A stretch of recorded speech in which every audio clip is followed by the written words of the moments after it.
All right, good afternoon, everybody, and welcome to our second week in our Sustainable webinar series. My name is Jason Hummel, and I am currently serving as the resident engineer at the campus IPO office at Fort Meade, Baltimore District. I'll be adding my 2 cents today, or I don't know, maybe 1 cent, to be a more fair evaluation, as well as fielding any questions. So what I would ask is, please, as we go through the presentation today, keep your microphone on mute. But if you saw in the chat box, Andy already put in just kind of a general welcome, and I would ask you to enter any questions that you have in the chat box, and I'll make sure that they get addressed, and I'll bring them up to Andy as we're going through the presentation. So without further ado, I would like to introduce Mr. Andy Temeyer. He's a registered architect, and he's a program and project manager with the U.S. Army Corps of Engineers in the Omaha District. He's been with Omaha District for 12 years. He has extensive experience in sustainable design and development at all phases of project delivery. He's been on a teaching cadre for the Prospect 244 course, which is our lead in sustainability course since 2015. He's a graduate of the Iowa State University with a professional degree in architecture, and is a lead accredited professional in building design and construction. He was born, raised, and currently resides in Council Bluffs, Iowa, and he's currently serving in the Army Corps of Engineers Program Manager for the B-21 bed down at Ellsworth Air Force Base. So I will turn it over to Andy. Hi, everybody. Excited to kick off this second webinar. Our topic today is project delivery, and I feel like when we sent out the header for this, maybe it was a little bit deceiving. Ultimately, what we're planning on talking about mostly today is the planning and programming phase of project delivery, and so yeah, we'll dive in.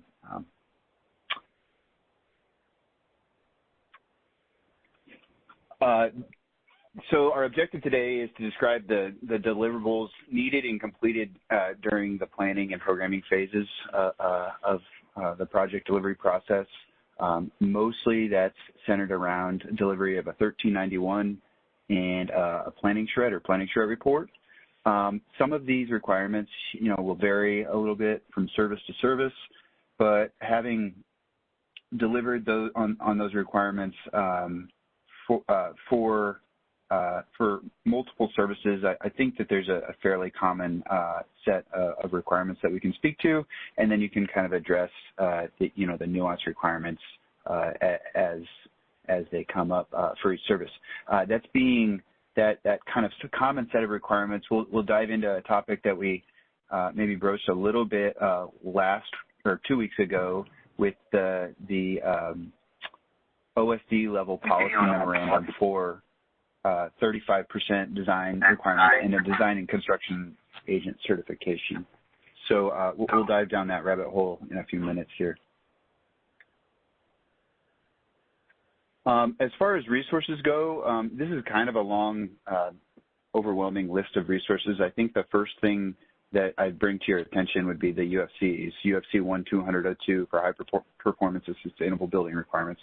That's still our baseline for sustainability. If you haven't taken time to really dive into that one, that's definitely a starting point. And then also the installation master planning UFC. I believe that was updated late last fiscal year, like September 2020. And I know we were having some conversations amongst our group here, and it kind of seems like maybe some of the changes coming out of that last revision may not have trickled down all that well quite yet. So if you haven't looked at that one recently, probably worth taking another look.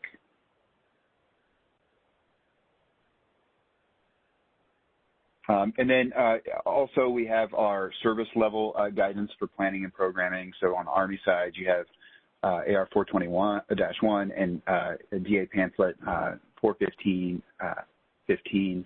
On the Air Force side, these are two good starting points. There's AFI 32-1020 and 32-1023. 1020 is your kind of broader umbrella policy document, and then 1023 is the guidance from MILCON.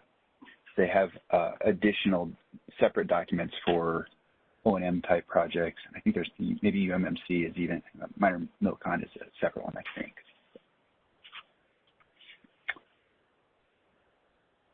So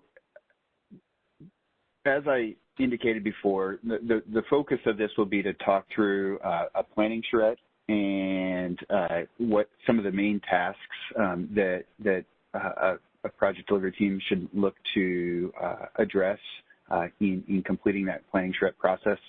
And ultimately what that is centered around is developing a DD 1391 that conveys the correct project scope and budget requirements so that can be ushered up for authorization and approval. Maybe on a bit of a broader scale, ultimately maybe at the project level, it's difficult for us to understand how sometimes it just seems like 1391 show up on our desk and we don't know the broader approach for how the services program and advocate for and justify their projects. But ultimately, a lot of that comes out of national security objectives that at a very high, senior DoD and Army or service level leadership level, they're looking at strategic initiatives and strategic goals in order to meet, the national defense security posture or whatever the term may be. That trickles down to down the hierarchy into mission requirements that then may feed into individual DoD or military or service level components, brigade level, and ultimately what that becomes is a set of met or unmet requirements at the installation level. And that's where ultimately an installation would typically be responsible for developing a DD 1391, a program for a requirement. And I'm going to just go ahead and assume that if they're developing a 1391, it's a requirement that they cannot meet with the current state of whatever their facility may be. That may be need to be met with a new facility, which would typically be a milcon and milcon type requirement, or it could be with a renovation of a project of an existing facility that more often than not would be an O&M. There's exceptions and variations on that, but ultimately that's maybe on a broad scale how those things would be parsed. So, that is where a lot of times the Corps of Engineers would come in and hopefully be involved in help vetting those requirements so that you can reconcile the broader mission set with the individual project or facility needs, combine all of that stuff, reconcile those any potential conflicts, and develop a project program, a DD 1391, that is fully executable and fully captures the scope required to deliver on those mission requirements.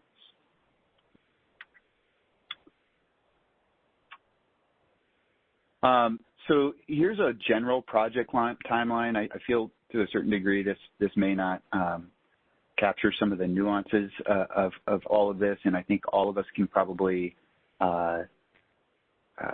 identify just as many exceptions to how a typical, quote unquote, typical project falls into this timeline. A lot of times we get 1391s way later in the timeline than we would like, or project requirements way later. But I guess ultimately this conveys the ideal set of steps and processes and a general timeline for how we'd want a project to come into fruition. So you have a guidance here.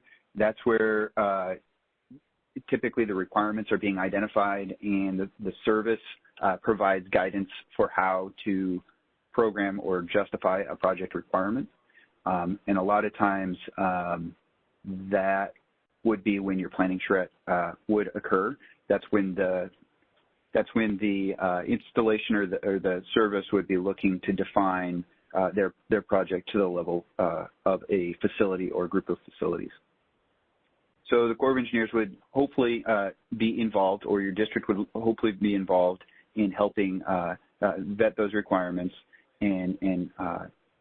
with a planning charrette report, and then back that with a 1391.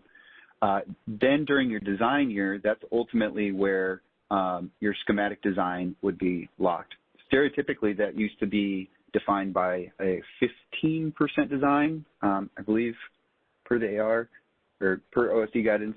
But recently, that seems to have been accelerated a little bit to a 35% design coming out of the Lord Memorandum, which we're going to talk about in a few seconds here. But right around the completion of your design year is where services typically lose the ability to edit their 1391s because they're ultimately being routed up through the hierarchy to be wrapped into an authorization bill, and the ability to change scope and things like that are extremely limited. Now, I think that's why the OMB's this Lord memo came to fruition, is because a lot of times services were caught in this self-perpetuating cycle where they couldn't, their projects weren't defined well enough by that threshold, and therefore they're pressing project requirements that maybe weren't or budgets that weren't based on requirements that weren't developed well enough to have a good level of confidence in the budget. So moving forward beyond that dashed red line is the budget year, and that's a lot of times where if you're doing an in-house design or an AE design, you would see a project move through the rest of the design phases through and then with the intent of executing a construction contract somewhere in the program year, the FY. So the FY is the program year is the year that you often see attached to a project on a 1391. So obviously this timeline changes a little bit for different acquisition strategies and things like that, but the general thought is still that ultimately it's best to have a project as well developed by the time the 1391 is locked as the project can afford. So I'm transitioning to a slide that we talked a little bit about during integrated design webinar 2 weeks ago, but ultimately if you look at line number 4, the green line, you can see here that we're kind of here in the design phase, and based off of this new policy that we'll dive into, it's even pushing this line further to the left with the intent of increasing the amount of effect it can have a project early in the design process and with minimal additional cost or effort. So keep talking about this.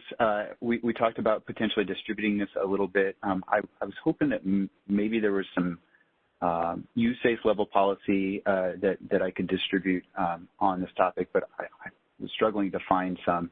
Ultimately, in 2020, the Undersecretary of Defense, Lord, published this memorandum defining a subset of technical requirements that ultimately force projects and project stakeholders to fund the development of projects much earlier than what we often see maybe in reality. And I would assume at some point that some of you may have had some exposure to this to varying degrees. But ultimately, it does seem to have created, and I would argue for the Corps, it's created a really good impact to placing projects in a timeline where we can have a more a beneficial role and have a more positive impact on project scope and budget.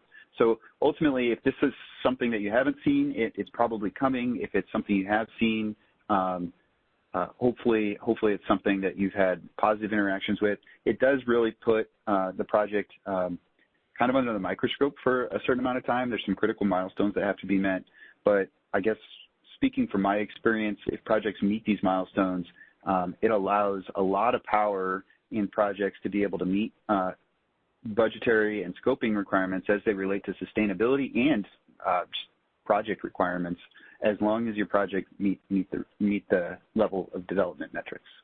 So coming out of this memo, it requires several things. It requires you to develop a design to an industry standard level. Generically, it's about a 35% design per most of our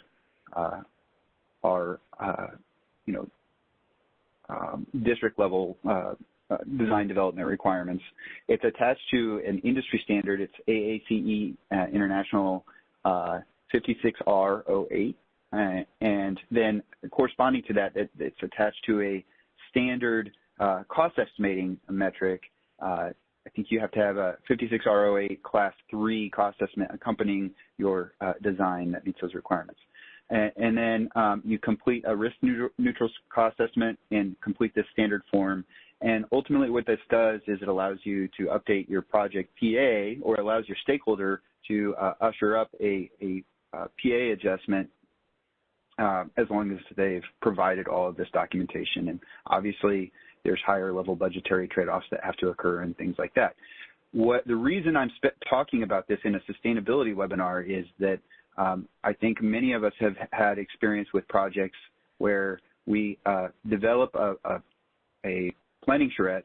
We say that, hey, something like geothermal systems may be life cycle cost effective, and then we create this self-perpetuating cycle where the design isn't developed enough or the LCCA isn't developed enough, and those features are not programmed, and as a result, as you move into later phases of design, they kind of fall off the project for usually budgetary reasons. What this does is it requires that the project be more developed, and that the estimate accompanies that, and it creates a much larger likelihood that a service can justify life cycle cost effective sustainability features as part of this process. Hey, Andy, real quick, question was asked whether or not we can provide a link to the LORD memorandum. Do you have something like that we can put on the Teams? Yeah, I can drop it on the Teams web or link, or the same place that we're posting the presentations themselves. I can also include a blank copy of so this ENG 6196 is the form that the Corps, as the design and construction agent, signs and fills out to substantiate that the term is within range of the project budget. It's quite a different process than what we're often used to for a project at 35% design. A lot of times our 1391 is totally locked because we're later in the project timeline, this timeline that, maybe you're hitting 35% design in your budget year, and as a result, your ability to change to 1391 is pretty well gone. And so what it's done is forced us to do more of that higher level of effort in design on this side of this dashed red line, and then again that allows the service or the stakeholder to go back and potentially adjust their budget when they would normally be able to adjust their budget. It's just that they have the more robust, well-vetted design in hand when they do it.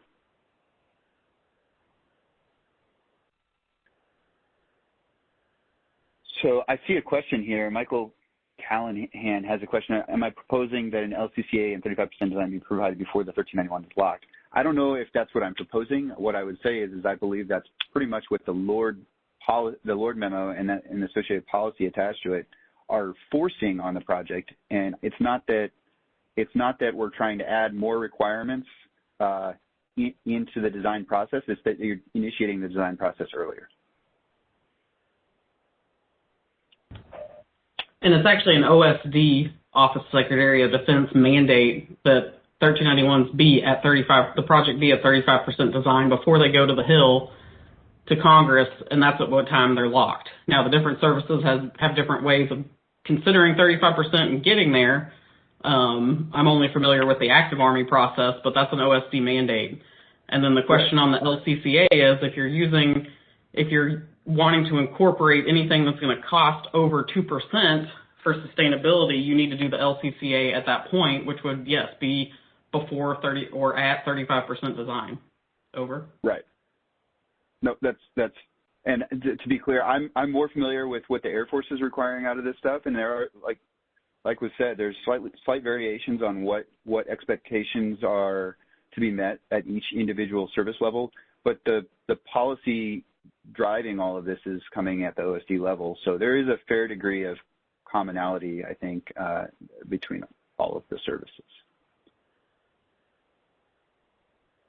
So here's a copy or here's a screenshot of one of these ENG 6196 is the right number.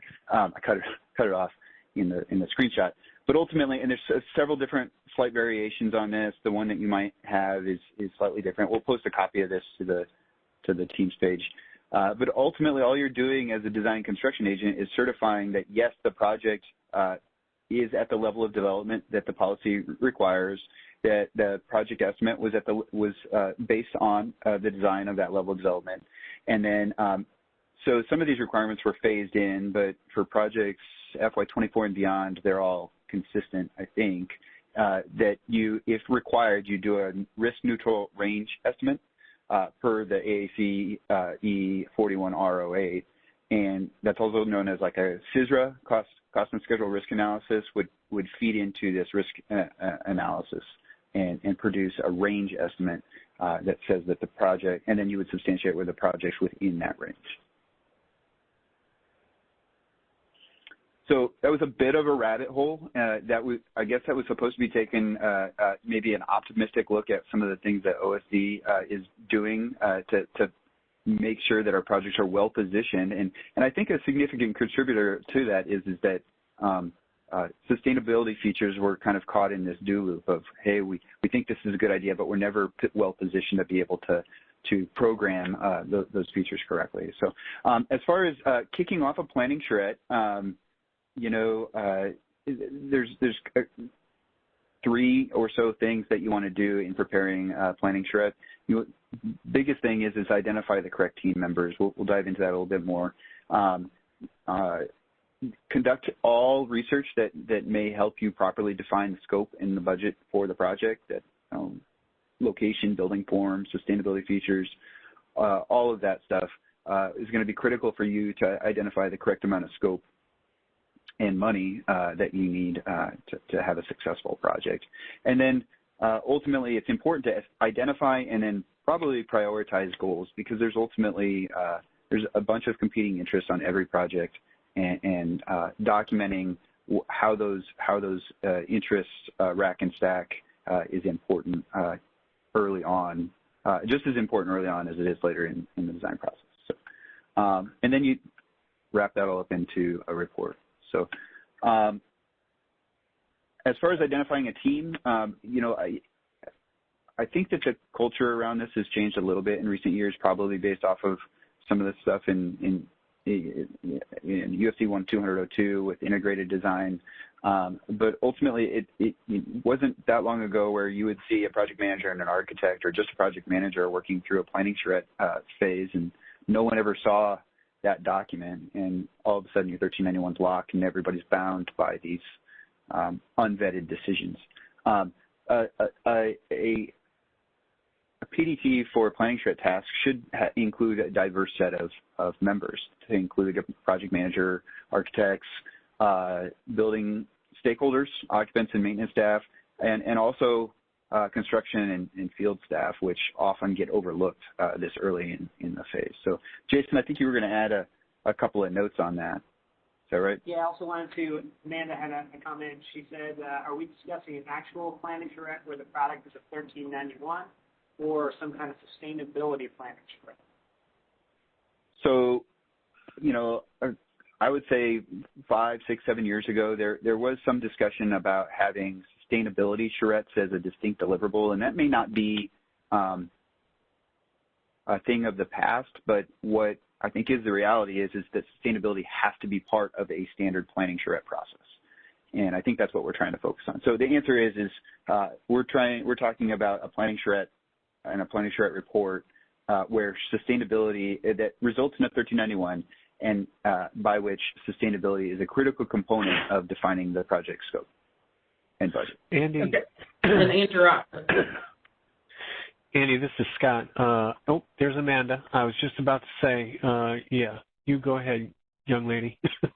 No, I hopped on late, so I missed the beginning. So that's why I'm trying I'm trying to catch up. So, and I totally agree with you that yes, sustainability needs to be incorporated at the, conception of a project with, as early as the master plan and into the planning charrette. So I was just trying to catch up with, I'm going to follow along with what you teach here and just kind of see if that jives with what we teach in the 1391 preparation course. So I'll stand by. Thanks. Yeah, I think the only thing I would add, Andy, is when we first sort of transformed the charrette process many years ago, we kind of made a big deal out of sustainability, and the deliverables that we changed for what's due in a charrette are still there, especially from a sustainability perspective. We just don't make as big a deal out of it, I guess. It's just become what we hope is routine. It's baseline. Hope is routine. Yeah. So yeah, I would absolutely agree with what everybody's kind of saying there. I still hope that people put an emphasis on it. And if you're doing a standard design, we have checklists already filled out to kind of let you know right off the bat what you're starting with just by using the standard. But for everything else, you're kind of on your own. But yeah, we definitely hope from the beginning this is something you're thinking about. I'll leave it at that. Thanks, Scott. And I wanted to add as well, so one of the things that we added to this slide was putting construction and field staff into identifying the team. And I think, having worked in the private sector and had vice presidents who kind of went through the process of figuring out what we were going to do in the job and then later getting it handed to me and saying, hey, make this work, well down the line. I feel for the construction and field staff who, want to have at least a little bit of a say in that planning process. And I think it's important, and I even go as far to say that to have project level construction field staff there, because if we're talking about having construction staff who are the 30,000-foot view, maybe construction division upper management, they might not provide the diversity of thought perspective that we're trying to achieve by having them as part of this process. If we want to have those construction folks who can contribute to the discussion of limitations of resources that we're currently seeing in the construction side of things, whether it's manpower or materials, be able to add that discussion to that upfront planning process.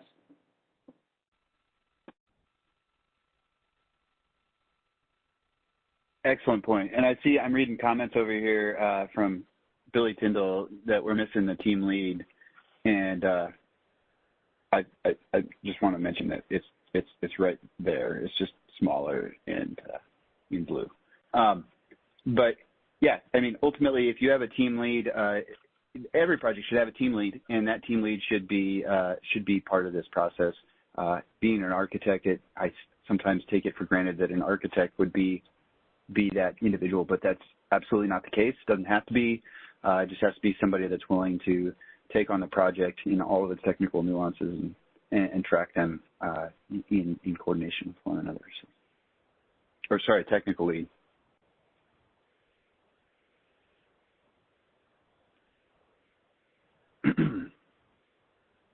Okay, so I missed a slide here. So as far as researching at the project level, you can begin by, well, I feel like I missed it. There we go. Sorry, I missed the slides. You have to take into account the project's location as part of the planning and programming process. That can include, analyzing climate data, whether that's, broader or microclimate data, at that building level. The way a building performs in a grouping of buildings may be different than, the conditions of the broader area, the installation at large. Yeah, obviously customer requirements do not go away. It's not that sustainability trumps customer requirements. They have to work in concert with one another. Site-specific site conditions can obviously play a role on the best sustainable application to balance against those requirements. And then sometimes, you know, hopefully the installations you work with, and there's an obvious reality sometimes that these become out of date very quickly, but reconcile your project against installation master and area development plans. So like I said, or as Jason was mentioning, I'm supporting the B21 bed down at Ellsworth, and one of the first things that we did was do a area development plan for the bed down. And while it was a huge task for the MAGCOM to pay for that area development plan, everybody already agrees that it's paid for itself. You know, it's a couple $100,000 to have an AE come in and study the requirements as a whole. But the amount of risks and conflicts that we mitigated by going through that effort, and frankly, scope that we no longer have to build because we were able to study it on a broader scale, it's probably paid for itself 10 times over. We'll never know exactly how much, but keeping area development plans and keeping those updated and referring your individual projects back against them can always be a project to evaluate a project.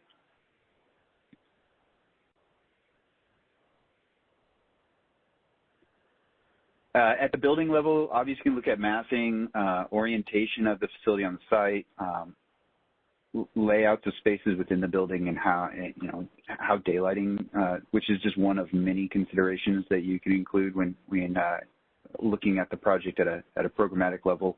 But you know, it is, even though you may not have a fully developed floor plan, daylighting can still be considered in the massing of the facility. There's all kinds of different tools out there.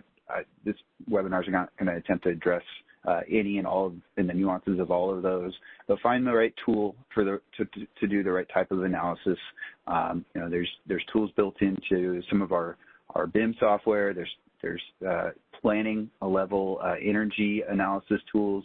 You don't necessarily have to build fully a compliance level energy models out of train trace to study the generic impacts of massing and building configuration or blocking in order to get some sort of useful inputs to be able to document that in a planning charrette.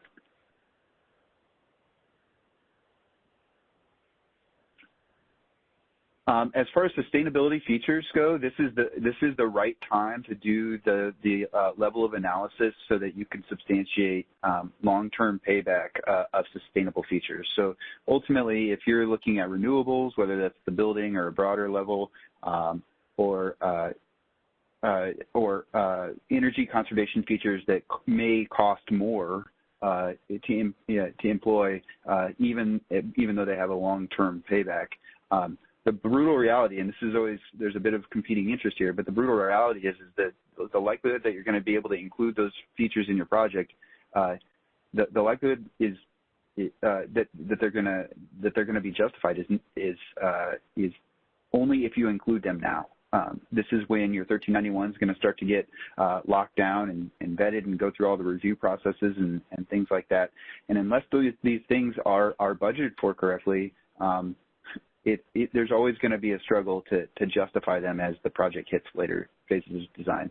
I've been in the room when there's been discussions about, well, we'd like to include geothermal systems or this unique water conservation feature, but ultimately it wasn't in the 1391, and therefore we can't, and it wasn't budgeted against, so therefore we can't deliver it. Those are conversations that I think a little bit are self-defeating, but ultimately they are a reflection of reality. And the way to fix that is to start evaluating our projects to the degree that we can, and to the degree that we know the known knowns, and substantiate their savings so that can be justified further down along the line. Begin to even identify commissioning requirements and identify carbon reduction strategies, which is maybe a new topic that is showing up on everybody's radar. From a low-impact development perspective, the master planning UFC dives into a lot of these things. I'm not going to really dive into all of them right now, but ultimately, you want to start looking at stormwater management features.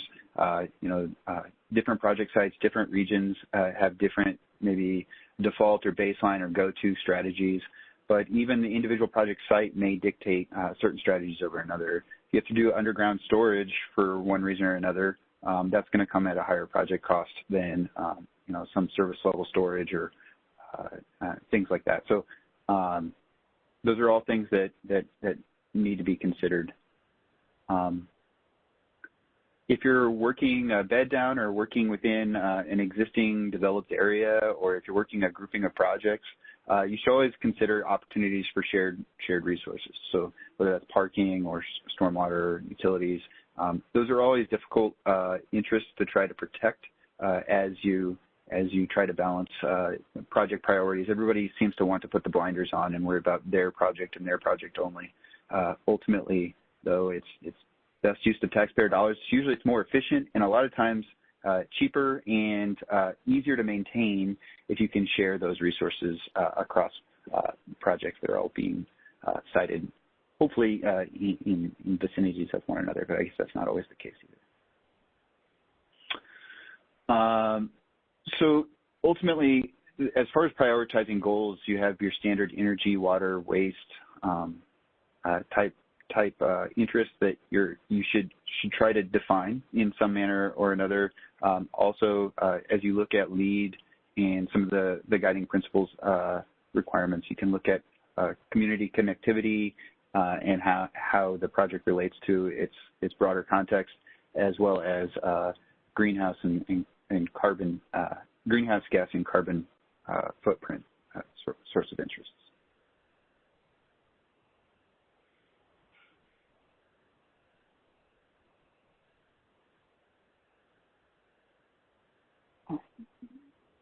So as far as wrapping up and pulling together a planning charrette report, you shouldn't be silent on these things. Ultimately, if certain topics were discussed or assumptions were made, put them in writing so that somebody can fall back on them later.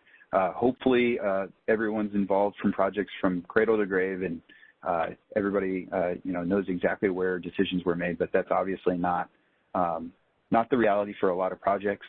So get things written down so that those goals can be followed up on by whoever picks the project up. As far as content that should either be included or as a part of the report or as supporting documentation, renderings always go a long ways in conveying an idea and maybe generating excitement. A lot of times those are the last thing that we're worried about when we're doing a planning charrette report. But I think they ultimately have a high degree of payoff when it's all said and done. If you can get a stakeholder excited about, hey, this facility looks really nice, it's got really nice daylighting features, and it's got these renewables and stuff like that, it makes it easier for them to be able to advocate for those things on their end.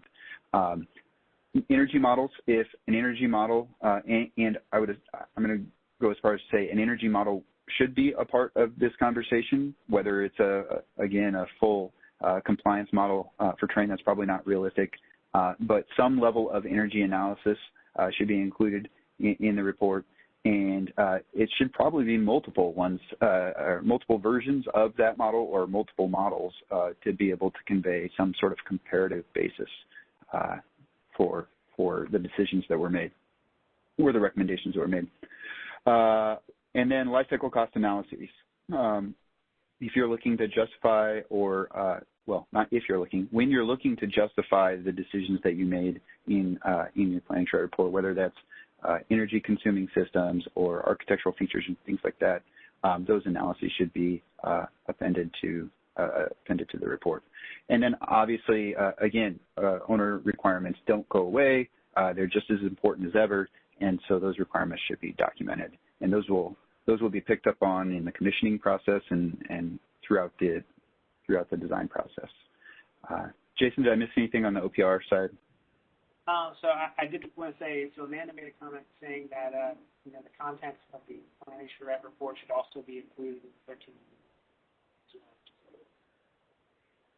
And again, this is on, Air Force doesn't use PACS, but for Army and Army Reserves and the Guard, the PACS system is the database of records. So while a charrette report, it can capture a lot of information, it doesn't live with the project and can be accessed by everyone along the chain. So we teach in the Army MILCON 1391 prep course that, while you can't put all your renderings and energy model data in the 1391 itself, you do need a summary of discussions on those things that impact the scope and cost of a project, so that when someone picks it up, later in planning or at G9 to see why your sustainability costs are what they are, or when the design team gets it, they know what kind of pre-planning has gone into the project, so they're not reinventing the wheel or know the intent behind that project that was programmed. So again, I think that's a difference between Air Force and Army as where you put this information. Over. Excellent. Thank you. I was also going to add, when it comes to owner of project requirements, that especially when we're dealing with repeat clients, like this is really where our project level staff, whether it's designers within USACE or our construction folks, we can really add some real value when it comes to owner project requirements, because oftentimes there are gaps between what an owner believes are their project requirements and what those ultimately end up being. And when we're dealing with repeat clients, having that history and that experience to be able to say, hey, we saw some scope change here or some cost change here because of we thought this was the requirement going in. Is that so applicable to this next stage of the campus or this next follow-on work that we're doing? Because there's one thing that we sometimes don't do a very good job of, it's carrying on from one project to the next. There's lessons learned, tidbits of information. Very valid. So I see a comment here from Dan asking who's responsible for developing the OPR and the BOD. I think you're maybe answering your own question a little bit. Is it may depend on the acquisition strategy and whether you're using AE labor or in-house labor or things like that. I think the way that I would maybe try to answer that question is you need to look at when those documents need to be produced and figure out who would be involved in the requirement or in the planning process at the time. So, if you have an AE helping do your planning charrette report, I would say that it's reasonable to expect that the OPR is developed by the AE. But again, the entire team is going to be instrumental in helping define those requirements. Same thing with the BOD. Ultimately, if you're doing a design build contract, I've kind of heard some sentiments, depending on how you develop your RFPs, that the RFP itself can either serve as the OPR or the BOD, but ultimately, I think there's a lot of variation there depending on how you go about delivering your projects.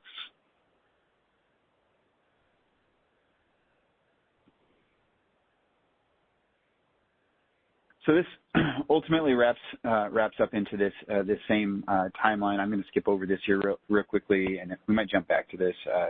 But you're looking to develop all of this stuff in the guidance here so that you can transition into a schematic design phase and deliver somewhere between a 15 and 35% design. If you're following the OSD guidance, roughly 35% design in the design year, so that it can be budgeted for appropriately at higher levels and executed in the program.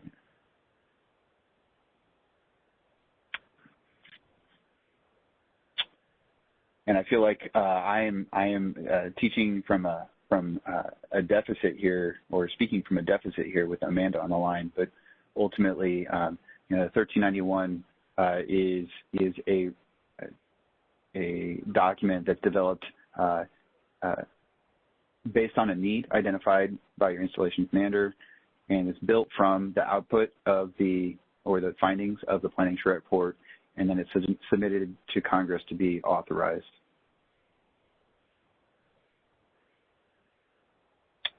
This is one I'm going to see. I don't know if Amanda has an answer to this question, but this is a slide that came from our prospect course, and I know that there used to be at least a 2% line item in a lot of 1391s to capture the impacts of EPAC, ESA, LEED. That the justification has changed somewhat over time, but that 2% lump sum was in a lot of 1391s for years.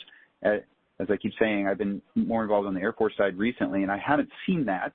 But whether it's older 1391s or would you be able to answer the question as to whether that is still a thing that occurs on Army side, or whether that's something that has been fully incorporated into PACs and therefore is no longer allowed? It is still a line item that you can add to an Army MILCON project. They still allow for the 1.5% to 2%. And in fact, if you need to go over that, that's where that life cycle cost analysis comes in. Right. But it's still allowed. So that's one of the items that's seen as not, even if you're using a PACS unit cost, that's based on the historic data, the sustainability is, unlike anti-terrorism measures, they assume if you're using a PACS unit cost that those AT measures are built into that cost. But sustainability and energy, because the policies evolve so often, and it varies from location to location, that's not one that you assume is already captured in the unit cost. So you are still allowed to put that line item in your 1391s. Right. And that just kind of addresses maybe the not so great conversation about how, sustainable buildings LEED cost more. Well, yeah, it does, and our programming process acknowledges that. And so those are conversations that you can continue to have if you're involved in this process. But ultimately, and I'm not sure if it varies that much by service or not. I suspect it may, but ultimately, sustainability does often cost a little bit more, with the idea that it has a payoff on the back end, and it should be programmed that way.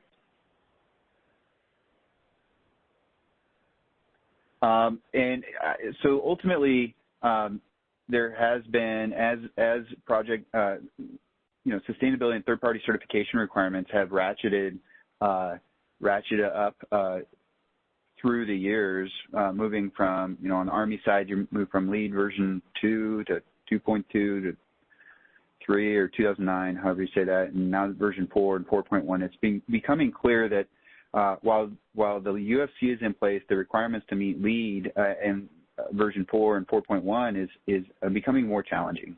And so I think this slide is mostly looking to communicate that an ECB with some information, lessons learned, and some guidance is forthcoming.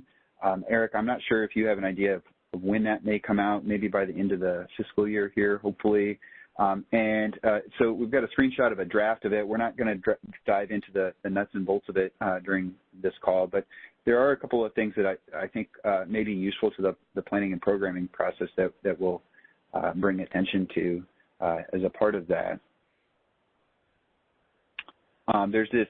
It references a DoD climate assessment tool, and to be blunt, I have not used it all that much, but I was tinkering around with it this morning, trying to figure out exactly what it has to offer, and it's pretty interesting. It's CAC enabled, so you have to have a CAC to be able to access all of the data, but it has a listing of I don't know if it's all, but a wide variety of DoD installations, and it has planning level diagrams, maps, analysis, charts, all kinds of information that may help you in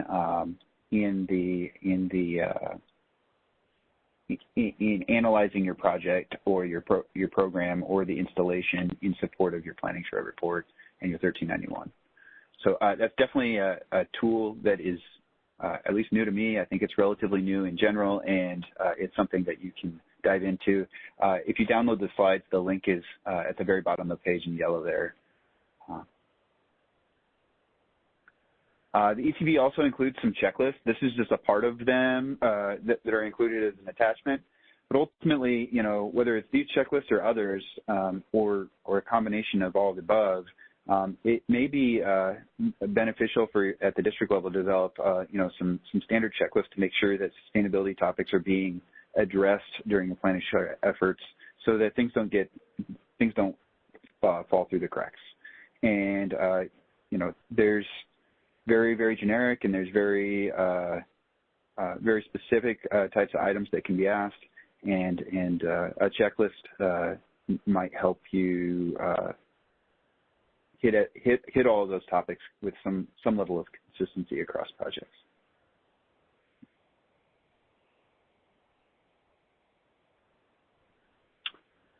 So we went through quite a few different things here. Ultimately, we didn't don't get too in the weeds on a lot of stuff, but we talked about the general planning charrette and 1391 process. We talked about the OSD policy for design development and design and construction agent certification, and then we also talked about this ECB that's coming out. I don't know if there's any additional questions. We will definitely post the links. I think we can probably post the link sooner than the ECB will be out. And like I said, it is that hyperlink is active or copy and pastable in the presentation.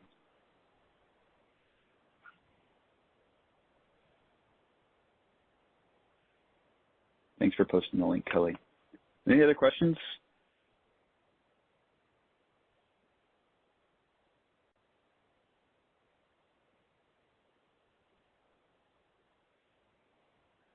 Jason, anything you want to add?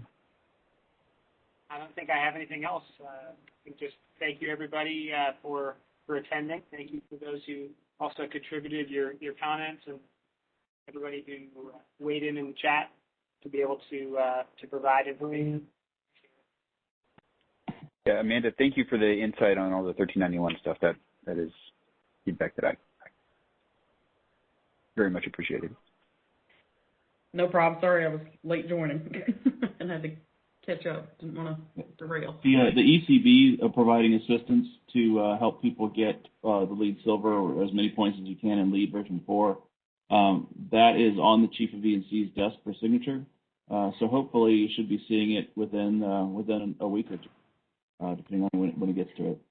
So that should be coming soon.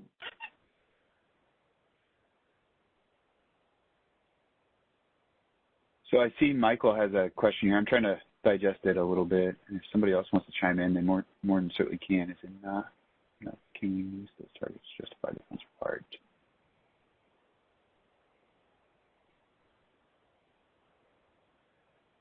Basically, one of the reasons we push for life cycle cost analysis and things up before the 35% budget lock is because if that 2% is not enough to achieve the mandated goals, and in compliance with 1-202, then that's the time to ask for more funds. Because the 30% reduction in energy savings is legislated mandate. LEED Silver is a little more questionable in terms of congressional legislation, but it's SDG policy. And so the 2% is kind of a rough guess, but if it's not enough, that's why we ask people to at least look at the big systems up front and see where you are before and do a life cycle cost analysis before the 35% budget lock, so you can ask for more money. That way,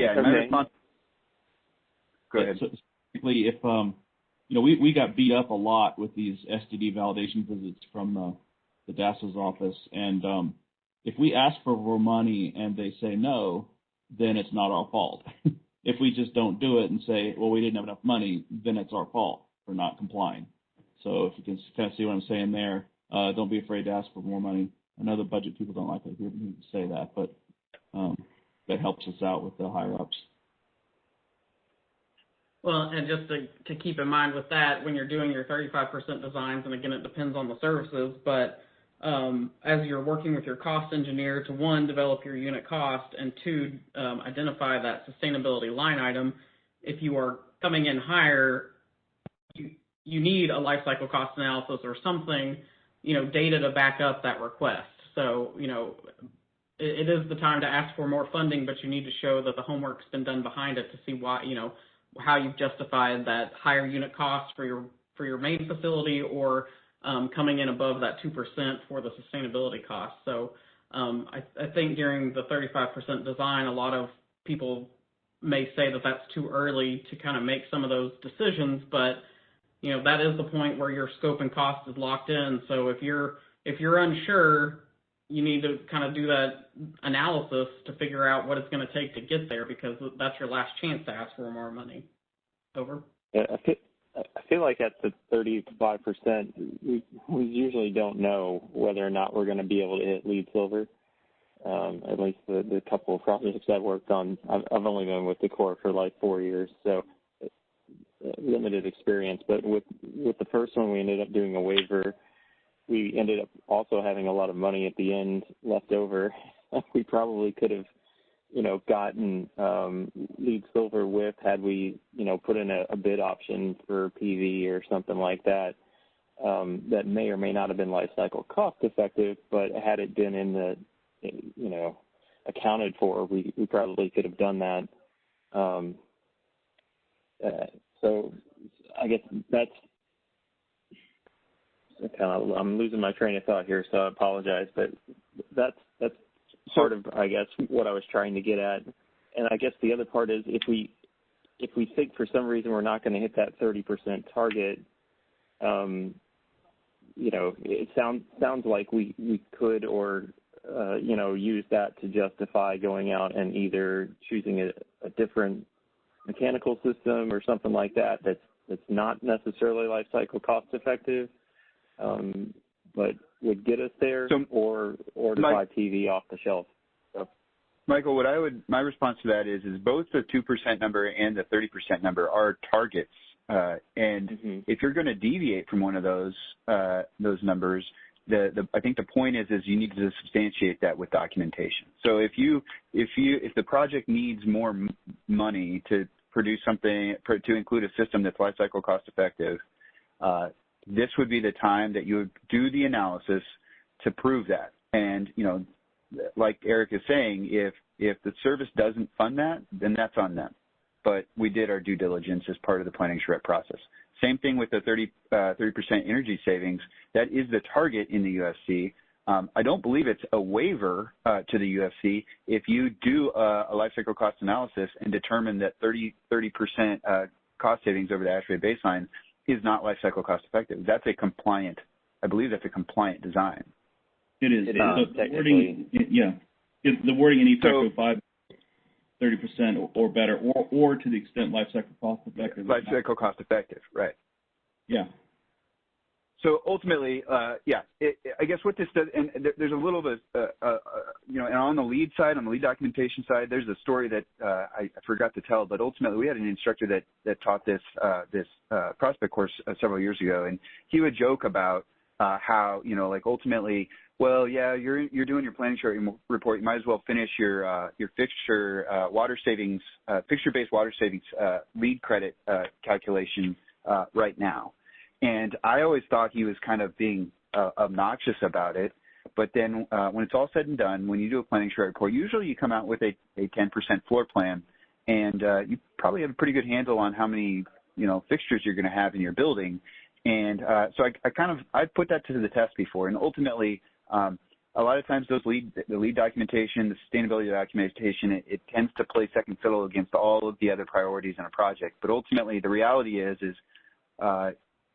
it per the UFC, it's just like any other DoD side building code and criteria, and we've got to figure out a way to make it more part of more of the baseline interests that we balance in our project rather than a value added sort of thing. So those calculations, whether it's energy, whether it's water savings, things like that, a lot of times can be done a little bit earlier.